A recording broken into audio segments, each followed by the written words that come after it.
Time ಪಾಸಿಗೆ ಅಂತ ತಿನ್ನೋ ಆಲೂ ಭುಜಿಯಾನ ಮನ್ಯಾಗನ ಈಸಿಯಾಗಿ ಹೆಂಗೆ ಮಾಡ್ಕೋಬೋದು ಅನ್ನೋದು ಇವತ್ತಿನ ರೆಸಿಪಿ.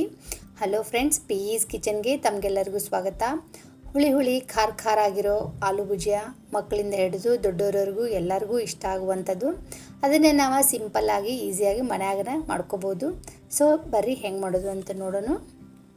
ಆಲೂ ಭುಜಿಯಾ ಮಾಡೋಕ್ಕೆ ಮೇನ್ ಬೇಕಾಗಿರೋ ಇಂಗ್ರೀಡಿಯೆಂಟ್ಸ್ ಅಂದರೆ ಕುದಿಸಿರೋ ಆಲೂಗಡ್ಡೆ. ನಾನಿಲ್ಲಿ 3 ಕುದಿಸಿರೋ ಆಲೂಗಡ್ಡೆ ತೊಗೊಂಡೇನಿ. ಆಲೂಗಡ್ಡೆ ಕುದಿಸಿದ ಮೇಲೆ ಅದು ಪೂರ್ತಿ ಆರಿರಬೇಕು. ಬಿಸಿ ಆಲೂಗಡ್ಡೆನ ನಾವು ಇದಕ್ಕೆ ಯೂಸ್ ಮಾಡಬಾರ್ದು. ಕುದಿಸಿ ಅದು ತಣ್ಣಗೆ ಆದಮೇಲೆ ನಾವು ಇದಕ್ಕೆ ಅದನ್ನು ಯೂಸ್ ಮಾಡಬೇಕು. ಈ ರೀತಿ ಆಲೂಗಡ್ಡೆನ ತುರಿದು ತೊಗೋಬೇಕು. ಪೂರ್ತಿ ನೈಸಾಗಿ ಈ ಆಲೂಗಡ್ಡೆನ ತುರಿದಿರಬೇಕು. ಈ ರೀತಿ ನಾನು 3 ಆಲೂಗಡ್ಡೆನ ತುರಿದು ತೊಗೊಂಡೇನಿ.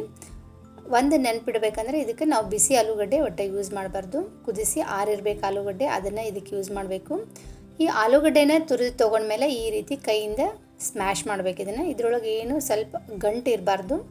ಯಾಕಂದರೆ ಇದು ನಾವು ಸಣ್ಣ ಹಚ್ಚಿದೊಳಗೆ ಇದನ್ನು ಒತ್ತಿ ಕರಿಯೋದ್ರಿಂದ ಇದರೊಳಗೆ ಒಟ್ಟು ಗಂಟು ಇರಬಾರ್ದು. ಅದಕ್ಕೆ ಇದನ್ನು ಈ ರೀತಿ ಸ್ಮ್ಯಾಶ್ ಮಾಡಿ ತೊಗೋಬೇಕು. ಈಗ ಇದಕ್ಕೆ ಮಸಾಲೆನ ಆ್ಯಡ್ ಮಾಡ್ಕೊಳ್ಳೋಂಥ 2 ಟೀ ಸ್ಪೂನಷ್ಟು ಡ್ರೈ ಮ್ಯಾಂಗೋ ಪೌಡರ, 1 ಟೀ ಸ್ಪೂನಷ್ಟು ಕೆಂಪು ಖಾರದ ಪುಡಿ, ಒಂದು ಅರ್ಧ ಟೀ ಸ್ಪೂನಷ್ಟು ಅರಿಶಿಣದ ಪುಡಿನ ಅದನ್ನು ನಾನು ಈ ರೀತಿ ಸಾಣಿಸಿ ತೊಗೊಂಡೇನಿ. ಯಾವುದೇ ಮಸಾಲೆ ಒಳಗೆ ತರಿ ಇರಬಾರ್ದು ಅನ್ನೋದಕ್ಕೆ ನಾನು ಈ ರೀತಿ ಸಾಣಿಸಿ ತೊಗೊಂಡೇನಿ. ಇದನ್ನು ಸಾಣಿಸಿದ ಮೇಲೆ ಈಗ ಇದಕ್ಕೆ ನಾನು 1 ಟೀ ಸ್ಪೂನಷ್ಟು ಗರಂ ಮಸಾಲ ಮತ್ತು ಒಂದು ಟೀ ಸ್ಪೂನಷ್ಟು ಧನಿಯಾ ಪುಡಿ ಮತ್ತು 1 ಟೀ ಸ್ಪೂನಷ್ಟು ಚಾಟ್ ಮಸಾಲಾನ ಹಾಕಿ ಇದನ್ನು ಈಗ ನಾನು ಸಾಣಿಸಿ ತೊಗೋತೇನೆ. ಯಾವುದೋ ತರಿಯಾಗಿರೋ ಅಂಶ ಇದ್ರಾಗಿ ಸೇರಬಾರ್ದು ಅನ್ನೋದಕ್ಕೆ ನಾನು ಎಲ್ಲನೂ ಈ ರೀತಿ ಸಾಣಿಸೆ ತೊಗೊಂಡೇನಿ. ಈಗ ಇದನ್ನು ಸಾಣಿಸಿದ ಮೇಲೆ ಈಗ ಇದಕ್ಕೆ ರುಚಿಗೆ ತಕ್ಕಷ್ಟು ಉಪ್ಪು ಮತ್ತು ಚಿಟಿಕೆ ಅಷ್ಟು ಬ್ಲ್ಯಾಕ್ ಸಾಲ್ಟ್ ಹಾಕ್ಕೊಂಡು ಆಮೇಲೆ ಇದಕ್ಕೆ ನಾನಿಲ್ಲೇ ಕಡಲೆ ಹಿಟ್ಟು ಹಾಕೊಳಕತ್ತೇನೆ. ಈಗ ನಾನು 1.5 ಕಪ್ಪಷ್ಟು ಕಡಲೆ ಹಿಟ್ಟು ತೊಗೊಂಡೇನಿ. ಇದನ್ನು ಅಷ್ಟೇ ಗಂಟಿಲ್ದಂಗೆ ಇದನ್ನು ಪೂರ್ತಿಯಾಗಿ ಸಾಣಿಸನ್ನು ತೊಗೋಬೇಕು. ಈ ರೀತಿ ನಾವು ಈಸಿಯಾಗಿ ಮನ್ಯಾಗನ ಆಲೂ ಭುಜಿಯಾನ ಮಾಡ್ಕೋಬೋದು. ಈಗ ಕಡಲೆ ಹಿಟ್ಟು ಹಾಕೊಂಡ್ಮೇಲೆ ಇದನ್ನು ಕೈಯಿಂದ ಚಲೋತಂಗೆ ಮಿಕ್ಸ್ ಮಾಡಬೇಕು.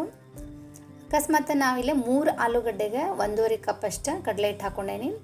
ಆಲೂಗಡ್ಡೆ ಏನಾರ ಭಾಳ ಮೆತ್ತಗೈತಪ್ಪ ಅಂತಂದ್ರೆ, ಭಾಳ ಕೈಗೆಲ್ಲ ಅಂಟ್ಕೋತಿತ್ತಪ್ಪ ಅಂತಂದ್ರೆ ಆವಾಗ ನಾವು ಇನ್ನೂ ಒಂದು ಸ್ವಲ್ಪ ಜಾಸ್ತಿ ಕಡಲೆ ಹಿಟ್ಟು ಇದಕ್ಕೆ ಹಾಕ್ಕೋಬೋದು.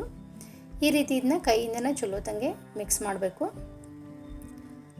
ಆಮೇಲೆ ಇದಕ್ಕೆ ನಾನಿಲ್ಲಿ 1/4 ಕಪ್ಪಷ್ಟು ಅಕ್ಕಿ ಹಿಟ್ಟು ಹಾಕ್ಕೊಂಡೇನಿ.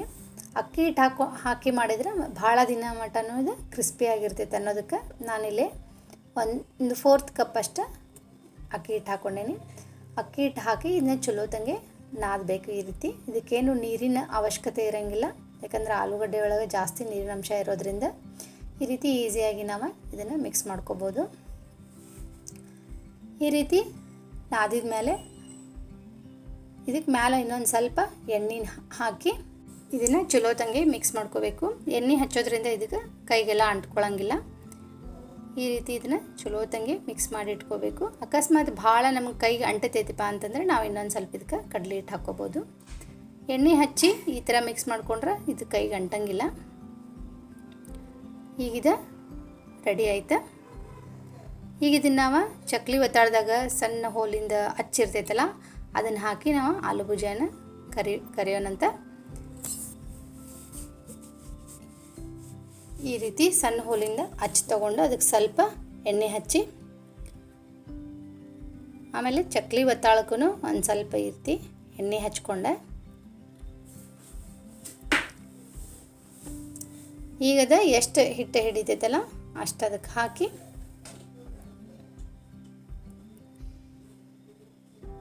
ಇಷ್ಟು ಕನ್ಸಿಸ್ಟೆನ್ಸಿ ಇದ್ರೆ ಸಾಕು.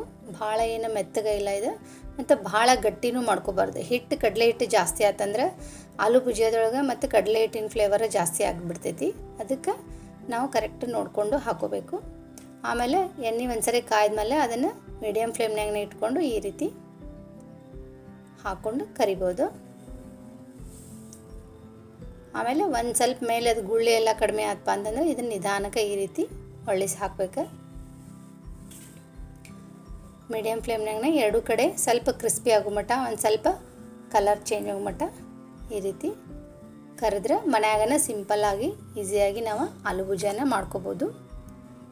ಇದು ಭಾಳ ಕ್ರಿಸ್ಪಿನೂ ಆಗಿರ್ತೈತಿ, ತಿನ್ನಕ್ಕೆ ಸೇಮ್ ಟೇಸ್ಟ್ ಅಂಗಡಿ ಒಳಗೆ ನಾವು ತೊಗೊಂಡು ಬಂದು ತಿಂತೇವಲ್ಲ ಅದೇ ಟೇಸ್ಟನೇ ಇರ್ತೈತಿ. ಸೊ ಸಿಂಪಲ್ಲಾಗೇನ ಮಾಡ್ಕೋಬೋದು. ನಾನು ನಿಮ್ಗೆ ತೋರಿಸ್ತೇನೆ ಈಗ ಇದೆಷ್ಟು ಕ್ರಿಸ್ಪಿ ಐತಂದ್ರೆ.